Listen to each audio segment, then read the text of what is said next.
I'd like to say an on-air hello to Ali Jones, who's going to be with us all this week, and I'm really excited about this because he is cheeky. He is cheeky, this boy. We had such a giggle this morning in the makeup room. I don't know what you're talking about. Don't listen to the girl. He's going to be trouble. Anyway, we'll have lots of fun with Alan. Let's have a chat with Alan Jones, who's down in A&E. How are you doing, Alan? I'm fine. You don't think I'm cheeky, do you? Not at all. Good, I'm glad. As you can tell, Why? it's absolutely packed here in A&E. An hour ago, there was no one here, so a top tip, if you're going to get ill, do it earlier than later. Your name, James here, isn't it? Right, yeah. A physique of a footballer, I'd say. What's the matter with you? I was tackled on Saturday and landed on my hand, and I looked down, my finger was sort of bent almost right angle, so I just straightened it up, and it was a bit of a clip. And Can you stop moving your fingers if they're damaged, please? And I thought I should come along and just have an X-ray. But they've actually seen you, and what they said? They've seen it already, and they said they just want to just have a look at treatment and see, make sure that there's a bit of physio on it, and so it's all right later on. Well, you're a cool customer. Keep playing the football, keep reading your paper. Thank you. Hope you get seen soon. Right, follow me to the children's department. Another sporting injury, I'm afraid. Hello, how are we here? We're fine. What's your name? Thomas, Thomas, what have you done then? Come on. I've crashed on my bike. I was going along trying to turn back on myself because I'd made the wrong turning, Right. and I smashed into the back of a car.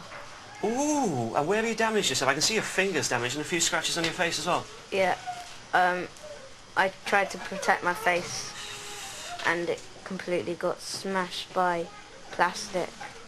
And how are you feeling? Are you in pain? Hurts a lot. And you're missing school. Tell us what lessons you're missing. History, English, maths. They don't sound too bad to be missing them. But you're missing football as well, aren't you? That's the most important one. Yeah. So how are you going to treat this wound here?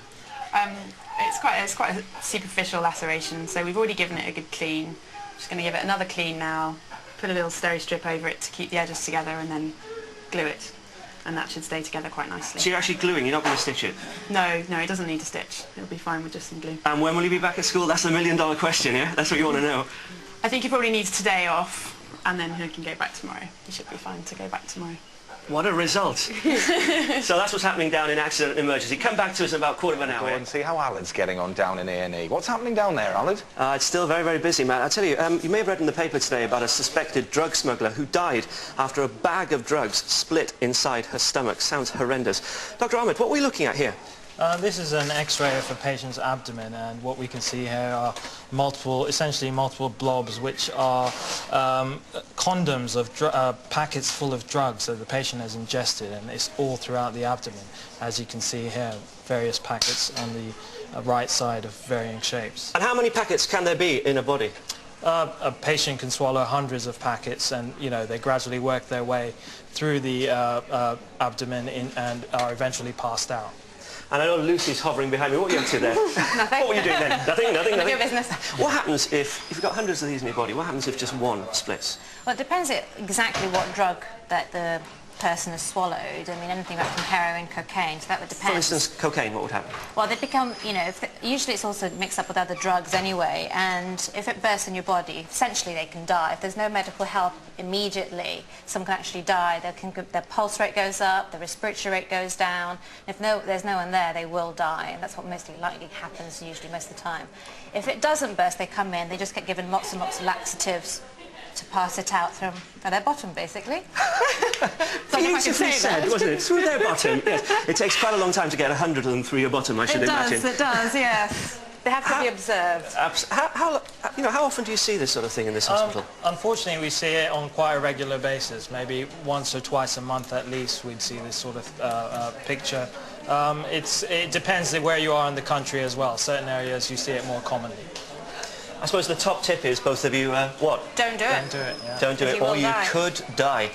Thanks so much to both of you. No problem. Cheers. Alan, over to you. Now then, just 2 days after 18-year-old Charlene gave birth, her baby stopped breathing. She needed complicated surgery to keep her alive, but the problems were far from being over straight away. After nearly 2 weeks on life support, doctors are going to try to take baby Charlize off the ventilator to see if she's strong enough to breathe on her own. Charlene has decided she cannot bear to watch. The baby's great-grandfather, Brian, keeps vigil. What we're going to do with Charlize is we're going to try her without her tube, which is her ventilatory support, this afternoon. And she may or may not manage with that. And if she's still struggling, then we might have to put another breathing tube back down her. The main thing to check is that she's oxygenating well beforehand, and make sure that to take extreme care as to how you take the tube out, and make sure that when we put on the other mechanism to help her breathing, that she's nicely settled on that.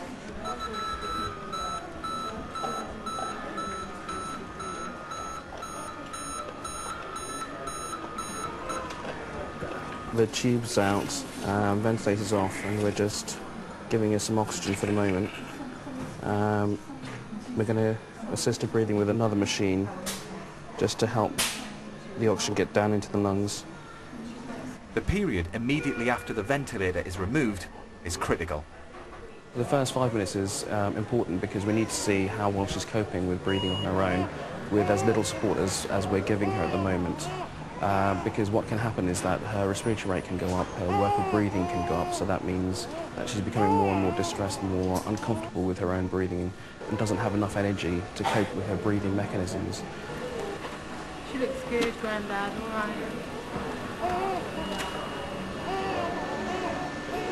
Charlene returns to find her baby daughter breathing on her own.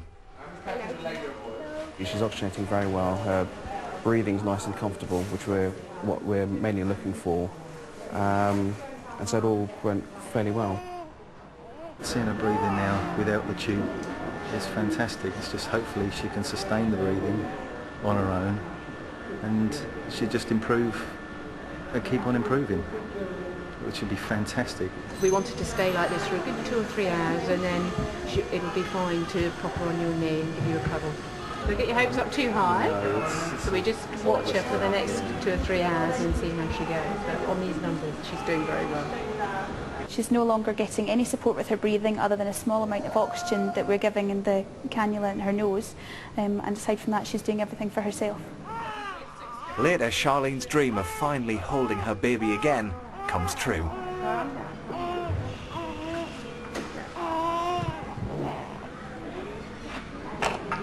Being able to hold her again is like, it's overwhelming.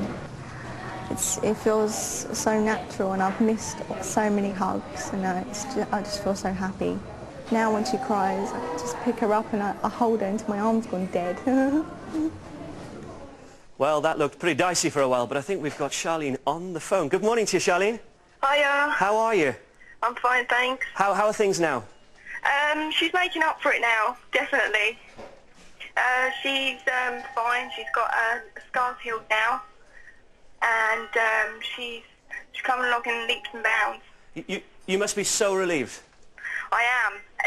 All that happened back then, it's a big shock, and now I hope it doesn't happen again. She's just so much better. She's grown and everything. What have the doctors said very briefly for the future? What are your hopes? Hope that they turned around and said hopefully she won't have to have another operation, and that they just have regular checkups, but hopefully she'll be like any other normal child now. So. Well, I'll tell you what, that's what we hope for as well. Good luck to you in the future, and thanks so much for joining us. Thank you.